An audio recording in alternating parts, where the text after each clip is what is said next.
Good morning and welcome to another video episode of Back to the Past. I'm Blair. I'm kind of looking forward to continue and get this doggone thing finished. I've been working on it, seems like forever now. That's okay. It's being done right and it's going to be done eventually. There's a little bit of a breeze coming up, so I'm hoping there's not a lot of noise in this video. I'll do the best I can. Nothing I can do about the wind. It has been extremely dry here now for about a month and a half, and I'm really rather surprised that there haven't been any burning bans that have been put on this county that I live in, Washington County, but there haven't, and I think that's mostly because the humidity has been just so ungodly high this summer, which has made it really miserable to work too.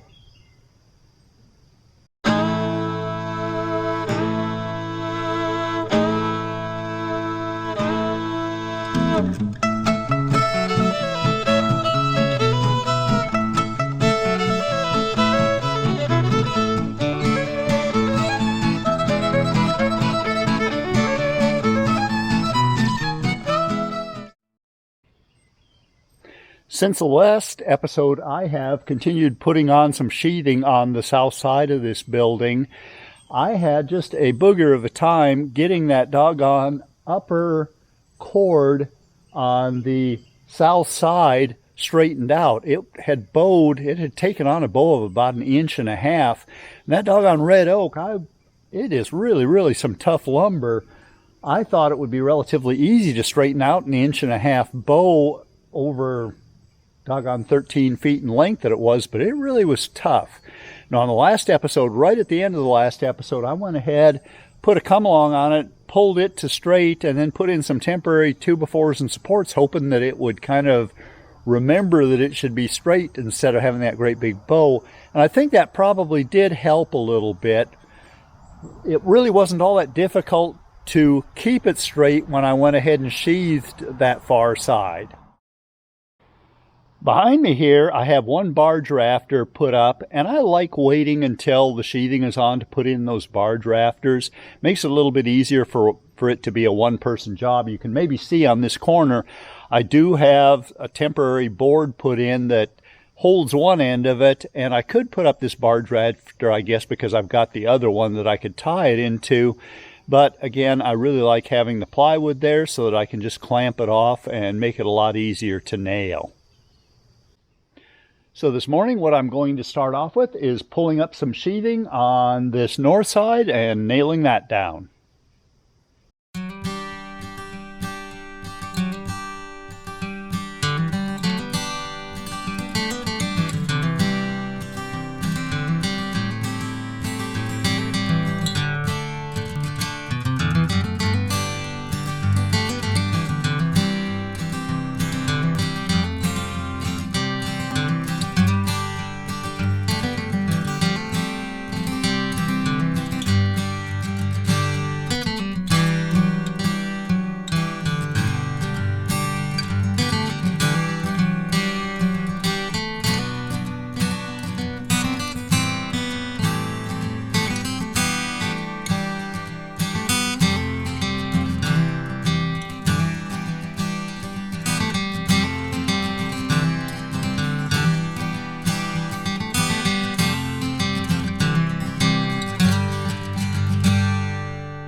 All the full sheets of sheathing now are up there, and for the most part they're nailed 100%. The exception to that is these main trusses on each end. They still got a little bit of a bow in them. Now this is nothing compared to what the other side was. I think I've got about 1/4 inch of bow to pull out on the one that I'm tied to now, and about 3/8 of an inch on the far side, but I want to get them as close to perfect as possible. So I think what I'm going to try to do is just give them a little tug with the tractor.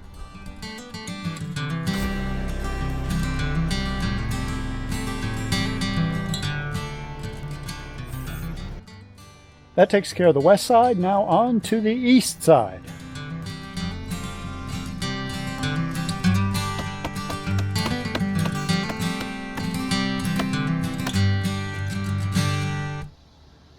That has those trusses all tied off and they are straight. All but the bottom cord. The bottom cord I will end up having to do, that can be done after the roof is completely finished, so I'm not in any hurry to do that. I think I'll finish out this evening by putting in the 2 half panels that need to be done. And then the top, I'm actually going to leave that open for a little while. I need to build 2 corbels to help support the end of the barge rafters on each end. And those are going to be built out of heavy timber. I haven't even got them sawn yet, so that's going to take a little bit of time. Good morning. Here we go on another beautiful day. Not supposed to be quite as hot today, and they have been teasing us with a forecast of rain for the past week, and actually this morning's forecast has it pretty well nailed down that there is supposed to be 4 to 7 inches of rain in the next week or so starting tomorrow. So I think what I'll do, I'll go ahead and get the barge rafter up on this side, same thing on the other end, some blocking in, and start doing what I need to waterproof this roof.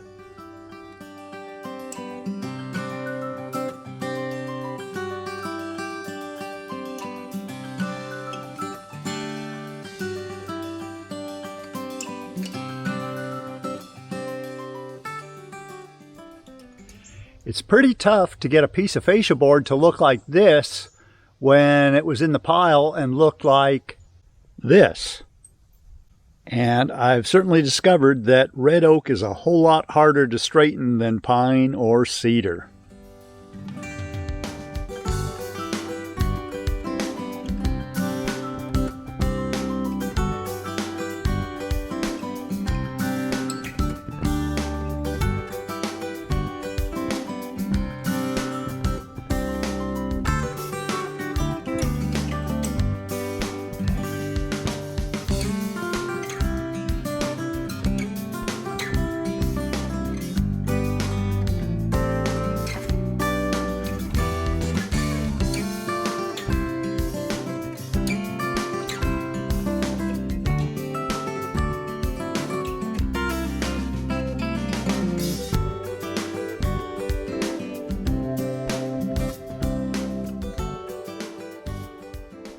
I am not at all a fast roofer, but I tend to get her done. Now, the one thing I like to do is maybe every 8 or 10 courses, every 3 or 4 feet, to snap a line just to make sure that my shingles are nice and straight. Actually, it's not too hard to keep them straight just by watching the exposure, but might as well have it as close to perfect as possible. Okay, I'll make these corbels, 1 for each end. They need to come out 10 3/4 inches. I'll probably make them 18 inches tall, just something to support the ends and give it a little bit of that heavy timber look.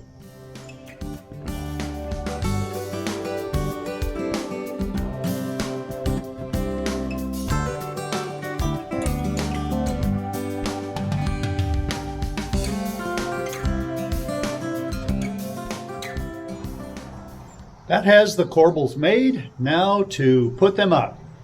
Pretty simple, nothing elegant at all about them, but this is a pretty rustic construction, so that should work just fine.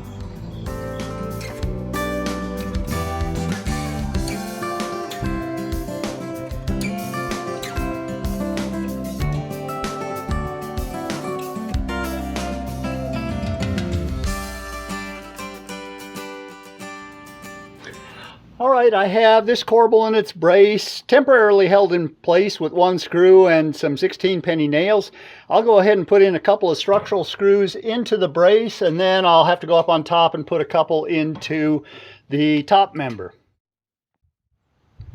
I pre-drilled several holes up there, and it was really tough to find a place to get in even 1 structural screw because there are already so many that I put in at angles holding that top together when I was building the truss. I did manage to get in 1 6-inch screw. On to the east end now.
8-12 pitch is just about as steep as you can walk on.